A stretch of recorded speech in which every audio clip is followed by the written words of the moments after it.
Hey everyone, welcome to my channel. In today's video, I'm going to be transforming two different furniture pieces that I got from a yard sale. For those of y'all that don't know, I love going to yard sales and finding different objects and of course furniture to transform into a farmhouse decor feel for my house. So today I'm doing an end of a bench for my bed and a side table. So let's get started. This piece I got from a yard sale for $10 and I'm going to make it as a bench for the end of my bed. Either put some baskets in there or fake plants. And of course it's really dirty right now, so I'm going to wash it and paint it. So let's get started.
Alright, just got done painting. Now we wait for them to dry.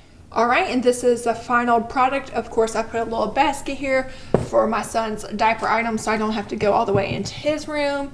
And I don't know if you can tell because of the lighting, but it still has some brush strokes in there. And I left that like that so it gives it a good farmhouse decor feel.